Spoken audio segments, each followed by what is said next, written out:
जिवंत देव, जो पवित्र प्रभू येशू ख्रिस्त याच्या नावाला धन्यवाद देऊ. प्रियांनो, सकाळच्या प्रार्थनेमध्ये आपल्या सर्वांचं स्वागत आहे.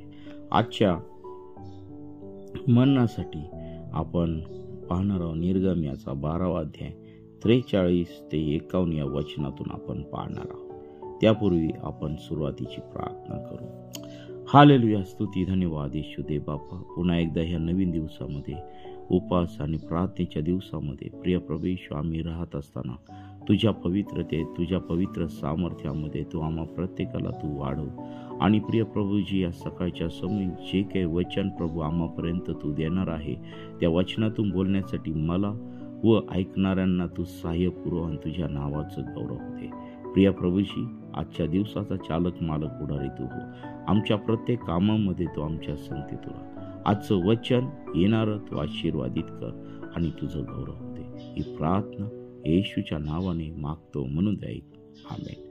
प्रियांनो, आजच्या वचनामध्ये आपण पाहणार आहोत की मागील शास्त्र भागामध्ये आपण पाहिलं की देवाने इस्रायलाची मिस्र देशातून कशा प्रकारे सुटका केलेली होती. इस्रायल लोक मिस्र देशामध्ये जवळजवळ 430 वर्ष त्या ठिकाणी राहिली आणि 430 वर्ष त्या ठिकाणी त्यांनी छळ सहन केलेला आहे आणि पीडा सहन केलेल्या, आणि ह्या सर्व गोष्टी देवाच्या डोळ्या देखत देवापर्यंत त्यांची हाक गेलेली आहे.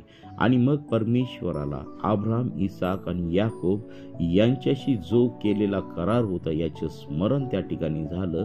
आणि मग ह्या इस्रायल लोकांची सुटका करण्यासाठी देवाने मोशेला पाचारण त्या ठिकाणी केलेलं आम्हाला दिसत आहे. आणि मग परमेश्वराने अद्भुत रीतीने इस्रायल लोकांची मिस्र देशाच्या गुलामगिरीतून त्यांची सुटका केलेली आम्हाला त्या ठिकाणी दिसत आहे.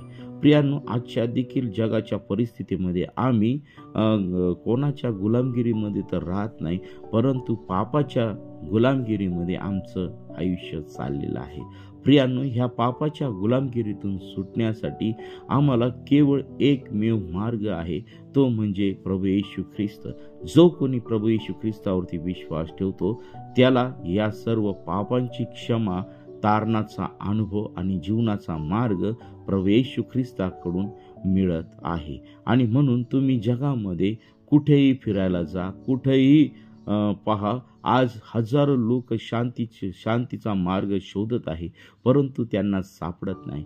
परंतु ज्या देवाने आकाश आणि पृथ्वी उत्पन्न केली, त्या देवाचा प्रिय पुत्र प्रभू येशू ख्रिस्त याच्याद्वारे तुम्हाला आणि मला या ठिकाणी शांती दिलेली त्या ठिकाणी दिसत आहे. प्रियांनो, जेव्हा इस्रायल लोकांची सुटका परमेश्वराने मिस्र देशातून केलेली आहे, त्याप्रमाणे पुढील वचनामध्ये आम्हाला दिसून येत आहे. 12वा अध्याय 43 ते 51 या वचनामध्ये वलांडण सणाच्या विधीचे नियम ह्या ठिकाणी दिलेले आहे. वलांडण सण म्हणजे ओलांडून जाणे. परमेश्वर देवाने त्या रात्री मिस्र देशामध्ये खूप मोठा अद्भुत असा चमत्कार केला होता. तो म्हणजे प्रथम जन्मलेल्या प्रत्येक अपत्याचा, म्हणजे मनुष्यापासून तर थेट पशुपर्यंत प्रत्येक अपत्याचा मृत्यू त्या ठिकाणी घडून आणला होता. आणि त्या मिस्र देशातील सर्व त्या ठिकाणी मृत्यू पसरलेला होता. परंतु इस्रायल लोकांच्या घरामध्ये, इस्रायल लोकांच्या वस्तीमध्ये एकही मृत्यू झालेला नव्हता, कारण परमेश्वराने त्या ठिकाणी एक कोकरा कापायला लावला होता आणि त्या कोकऱ्याचं रक्त आपल्या दाराच्या कपाळपट्टीला दोन्ही बाजूला लावायला लावलं होतं. आणि मग ते रक्त पाहून देवाचा दूत ते घर ओलांडून जात होता, म्हणून त्या ठिकाणी वलांडण हे नाव पडलेलं आहे. आणि मग परमेश्वराने हा वलांडण सणाची त्या ठिकाणी निर्मिती झालेली आहे. आणि हा वलांडण सण हा इस्रायलामध्ये आजवर चालू आहे. मग परमेश्वर मोशे व आरोन यांना म्हणाला, वलांडण सणाचा विधी असा, अन्य राष्ट्रातील कोणी त्यातले काही खाऊ नये. पहिला नियम आहे, अन्य राष्ट्रातील कोणी त्यातले खाऊ नये. तथापि पैसा देऊन विकत घेतलेला प्रत्येक दास सुंता झाल्यानंतर त्यातले खाऊ शकेल. उपरी अथवा मोलकरी यांच्यापैकी कोणी ते खाऊ नये, हे भोजन एकाच घरात झाले पाहिजे. त्या मांसातील काही एक घरच्या बाहेर नेऊ नये आणि यज्ञपशूचे एकही हाड तोडू नये. इस्रायलाच्या साऱ्या मंडळीने हा विधी पाळावा. तुम्हाबरोबर राहणारा कोणी परदेशीय परमेश्वरासाठी वलांडण सण पाळू इच्छिल तर त्याच्या घरच्या सर्व पुरुषांची सुंता व्हावी. मग त्याला जवळ येऊ देऊन सण पाळू द्यावा आणि देशी मनुष्याप्रमाणे त्याला गणावे. पण कोणी बेसुनत पुरुषाने त्यातले काही खाऊ नये. स्वदेशीय व तुमच्यामध्ये राहणारा उपरी ह्या दोघांना एकच नियम असावा. या प्रकारे सर्व इस्रायल लोकांनी केले. परमेश्वराने मोशे व आरोन यांना आज्ञा केल्याप्रमाणे त्यांनी केले.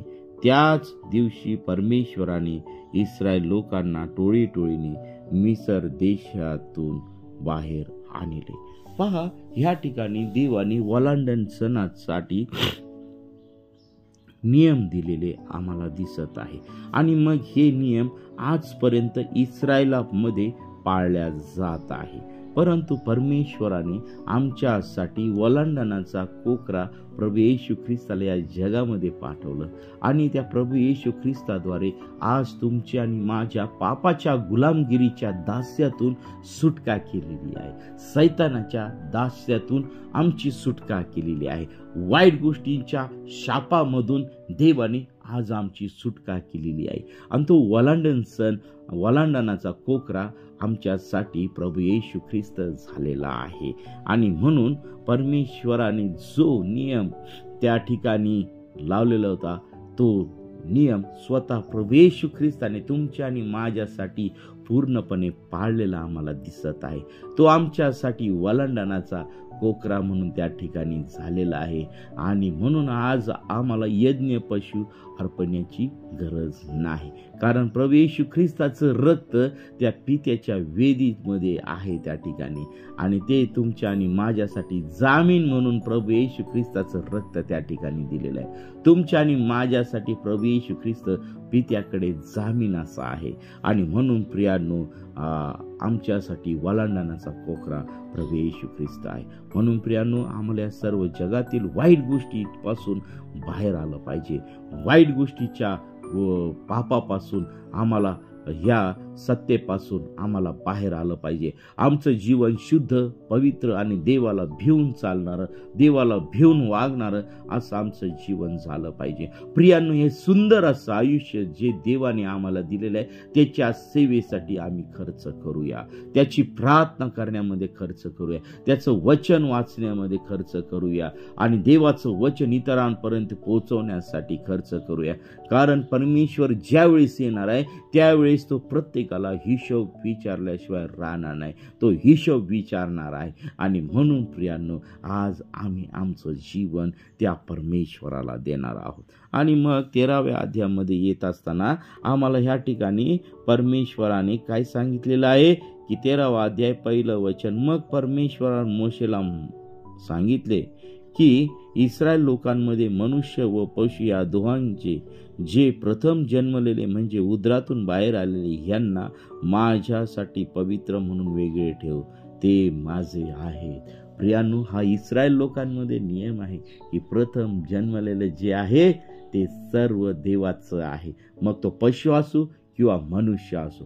प्रियांनो, आज आम्ही आमच्या जीवनामध्ये ह्या गोष्टी करत आहोत का? आमचं प्रथम जन्मलेलं फळ आम्ही देवाला देत आहोत का? आम्ही आमच्या पशुतलं प्रथम जन्मलेलं फळ आम्ही परमेश्वराला देत आहोत का? याचा विचार आम्ही या ठिकाणी केला पाहिजे. आपण याच्याबद्दल आपण उद्या पाहणार आहोत. आणि या छोट्याशा वचनाद्वारे देवबाप तुम्हाला मला आशीर्वादित करू आणि आजच्या उपास प्रार्थनेमध्ये तुम्हाला सहाय्य करू. जसा देवाने इस्रायल लोकांना वलांडण सणाच्या विधीचे नियम दिले होते त्याचप्रमाणे परमेश्वरानं आम्हाला देखील ते विधीचे नियम लागू केलेले आहे. परंतु प्रभू येशू ख्रिस्तामुळे ते पूर्ण केलेले आहेत आणि तो आमच्यासाठी वलांडणाचा कोकरा झालेला आहे. मग याचा अर्थ आम्ही ते विधी पाळू नये का? प्रियांनो, ज्याचा त्याचा ऐच्छिक विषय आहे. जर देवाच्या इच्छेप्रमाणे आम्हाला चालायचं आहे, देवाच्या वचनाप्रमाणे चालायचं आहे, तर देवाचं वचन जे आम्हाला सांगत आहे ते सर्व आम्ही केलं पाहिजे. देवबाप, या वचनाद्वारे तुम्हाला आणि मला आशीर्वादित करो. आमेन. आपण प्रार्थना करू. हालेलुया, स्तुती, धन्यवाद येशू देवबापा. आजच्या सर्व दिवसभरातील उपास प्रार्थना तू आशीर्वादित कर आणि तुझ्या नावाचं गौरव दे. प्रिय प्रभूजी, आजच्या वचनामध्ये प्रभू जे वचन आमच्यापर्यंत आलेलं आहे ते सर्व तू आशीर्वादित कर. प्रत्येकाला तू आशीर्वादित कर आणि तुझं गौरव दे. हे प्रभू, आजची प्रार्थना तू आमची ऐकली, आमच्या भक्तीमध्ये सहभागी झालास त्याबद्दल मी तुझ्या पवित्र नावाला धन्यवाद देते. ही प्रार्थना येशूच्या नावाने मागतो म्हणून ऐक. आमेन. आमेन. देवबाप, आपल्या सर्व परिवाराला आशीर्वादित करू. प्रियांनो, आपल्याला जर प्रार्थनेची गरज आहे तर 9730301668 या क्रमांकावरती संपर्क करा. आम्ही आपल्यासाठी प्रार्थना करतो. देवबाप आपल्याला व आपल्या परिवाराला आशीर्वादित करू. आमेन. आमेन. आमेन.